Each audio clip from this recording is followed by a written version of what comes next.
Hello everybody, स्वागत है आपका वापस सिमेंटिक क्लासेस के चैनल पे। और ये वीडियो बेसिकली पार्ट 2 है। पार्ट 1 जिन्होंने नहीं देखी वो इसी चैनल पे अपलोडेड है, जाके देख लो। वैसे उसमें था क्या, उसमें मैंने अपनी जर्नी के नॉर्मल पॉइंट्स बताए थे। उसमें मैंने जर्नी डिस्कस करी थी कि मैं कैसे 86 मार्क्स से 550 तक गया एक साल के अंदर। अब उसमें नॉर्मल तो मैंने सब चीज़ें बता दी थी, लेकिन थोड़ी डिटेल में जाएँ तो हम उसमें बहुत कुछ सीख सकते हैं। वही मैं सब चीज़ें तुम्हारे साथ शेयर करूँगा। तो बेसिकली ये वीडियो कोटा के स्टूडेंट्स पे हो, क्योंकि मैं भी कोटा ही जाके तैयारी किया था, तो मैं फोकस करूंगा कोटा पे। वैसे सब जगह सेम होता है, लेकिन हम कोटा पे थोड़ा फोकस करेंगे। वहाँ कोचिंग का टाइम टेबल, वहाँ की टेस्ट सीरीज, टेस्ट एनालिसिस, वहाँ की मैथ्स, वहाँ का पीजी, इन सब चीज़ों की डिटेल स्टडी करेंगे इस वीडियो में। तो पहले बात कर लेते हैं मेरे बारे में कि ऐसी क्या चीज़ थी जिसने मेरे को मजबूर कर दिया कि मैं थोड़ी पढ़ाई पे ध्यान दूँ और उसी पे लग जाऊँ। हर एक ड्रीम की वैल्यू होती है, वो आदमी को तभी पता चलती है जब वो ड्रीम टूटता है। इसमें कोई गारंटी नहीं है कि सबको ही वैल्यू पता चलेगी, बस उन्हीं को पता चलेगी जो इनको पाने के लिए कुछ भी कर सकते हैं, लेकिन बस थोड़ा भटक गए हैं। तो मेरे को अपनी तरफ से एक बार ट्राई हार्ड करना था, अपनी तरफ से पूरी जी जान लगानी थी। फिर मेरे को नहीं पता रिजल्ट क्या होता है, बस मेरे को मेरी तरफ से करना था, ताकि मैं अपनी ज़िंदगी में कोई काश शब्द ना लगाऊँ। क्योंकि अगर मैंने अपनी तरफ से पूरी नहीं की तो मेरी ज़िंदगी में एक वर्ड ऐड हो जाता है, वो है काश। कि काश यार पढ़ लिया होता, काश यार उस टाइम ज़्यादा पढ़ लिया होता, काश यार उस टाइम दोस्ती यारी सब छोड़ देते, काश यार उस टाइम सब चीज़ें छोड़ देते, काश उस टाइम कोचिंग चले जाते, काश उस टाइम नोट्स बना लेते, काश थोड़ा सा ध्यान दे लेते। ये काश वर्ड मेरे को चाहिए नहीं था, क्योंकि ये काश वर्ड जहाँ लग जाता है ना, ये रिग्रेट ही की तरह होता है। ये पूरी ज़िंदगी भर रिग्रेट करेगा तुम्हें, और वो मेरे को चाहिए नहीं था। मैं अपनी तरफ से पूरी कोशिश करना चाहता था, बस एक चांस चाहता था। आप लोगों में जिन जिन के सपने टूटे हैं और उनकी वैल्यू पता चल गई है, तो वो भी अपने अंदर बस एक मोटिव रखो कि मेरी तरफ से मैं मेरी पूरी कोशिश कर दूंगा। उसके बाद रिजल्ट क्या होता है मेरे को कोई फ़र्क नहीं पड़ता, बस मेरे को मेरी तरफ से पूरी कोशिश, ताकि मैं पेपर देने के बाद आऊँ ना तो मैं अपने घर वालों की आंखों में आंखें मिला के कह दूँ कि हाँ, मैंने मेरी तरफ से पूरी कोशिश की थी। अब ये तो हो गया मेन मोटिव का। इसके बाद बात करते हैं, कोटा में LN क्लासेस 2 से 8 बजे तक होती हैं बॉयज़ की। तो ये मेरे लिए बेस्ट था, क्योंकि मैं सुबह उठने वालों में से नहीं हूँ, मेरे से सुबह नहीं उठा जाता। आप में से भी कुछ लोगों से उठा जाता होगा, कुछ लोगों से नहीं उठा जाता, लेकिन मैं मेरा बता रहा हूँ।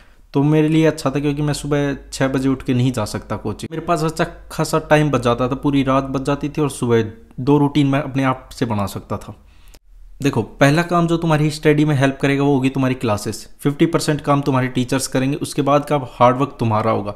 तो पहले क्या करना है, पहले क्लास अच्छे से लो। अब क्लासेस में तुम्हें मान लो कुछ नहीं आता और तुम सोच रहे हो कि मेरे को वहाँ भी समझ में नहीं आया, तो एक बार चैप्टर्स पढ़ जाओ, रीडिंग मार जाओ, कोई दिक्कत नहीं होगी। एक बार रीडिंग मार के तुम क्लास में चले जाओ, उससे तुम्हारे टीचर नए वर्ड्स आएंगे जो तुम्हें पहले ही याद हो जाएंगे, इससे तुम्हें जल्दी वो लॉन्गर टाइम तक याद रहेंगे। उसके बाद तुम्हें नोट्स अच्छे से बनाने हैं, इनको तुम अच्छे से, बहुत अच्छे से बनाना। एक बार नोट्स बनाओगे उन्हीं को तुम्हें पूरी साल भर रिवीजन करना है, तो नोट्स अच्छे से बनाने। उसके बाद तुम आ जाओगे घर।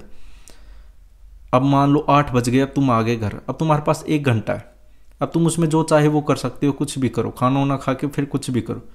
फिर तुम अपने पहले कोचिंग के रिवीजन कर लो, जो भी तुम्हें क्लास में नोट्स बनवाए हैं उनको रिवीजन कर लो, और टीचर ने जो होमवर्क दिया है वो अभी कर सकते हो, या फिर तुम सुबह उठने के बाद भी कर सकते हो, क्योंकि तुम्हें अभी और कुछ पढ़ने का मन है।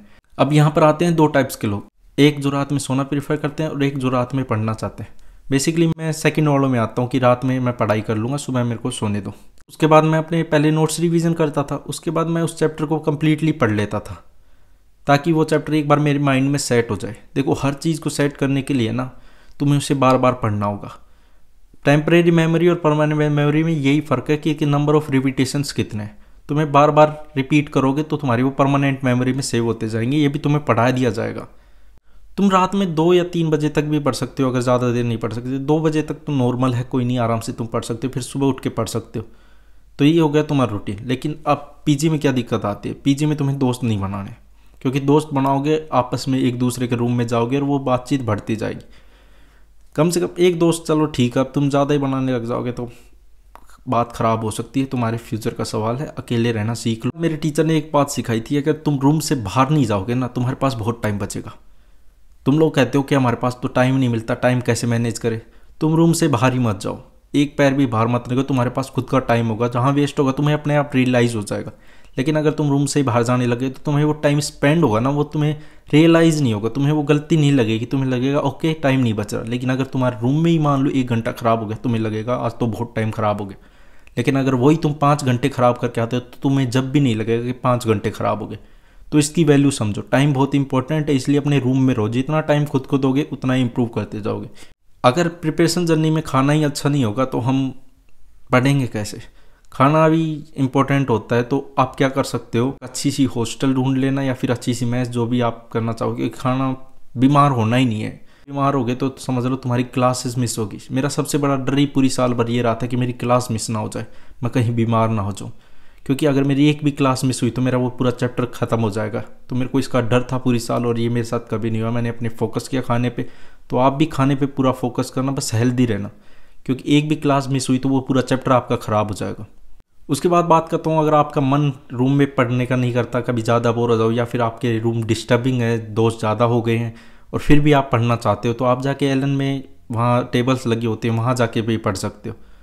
लेकिन कोशिश करना कि एलन की छुट्टी हो उससे पहले ही, 1 घंटे पहले ही आ जाओ, वरना वो टाइम ख़राब ही जाता है, क्योंकि आवाज़ें ज़्यादा वहाँ भी होंगी। तो 1 घंटे पहले ही आ जाओ जहाँ छुट्टी हो। देखो, ये सब मिथ है कि तुम नहीं कर सकते, तुम 1 साल में इतने ही मार्क्स बढ़ा सकते हो। तुम जितना चाहो उतना बढ़ा सकते हो, तुम्हारी मेहनत मैटर करती है। बस अपने आप को इम्प्रूव करने पे ध्यान देना। लोग जैसे भी हो, कोई आगे हो कोई पीछे हो, किसी पे ध्यान नहीं देना, बस खुद को इम्प्रूव करने की सोचना टेस्ट में। लास्ट में यही कहूँगा, नेगेटिविटी से दूर रहना, खुद को जितना ज़्यादा पॉजिटिव रख सको उतना ही पॉजिटिव रखना, और ऐसे लोगों के साथ रहना जो तुम्हें पढ़ाई में मदद करे। ना कि तुम ऐसे लोगों के साथ प्रेफर कर रहे हो रहना जो घूमने फिरने इन सब चीज़ों में ज़्यादा खुश होते हैं। इसलिए इन सब चीज़ों से दूर रहना। बस 1 साल की बात है, सेक्रीफाइस कर देना सब चीज़ें।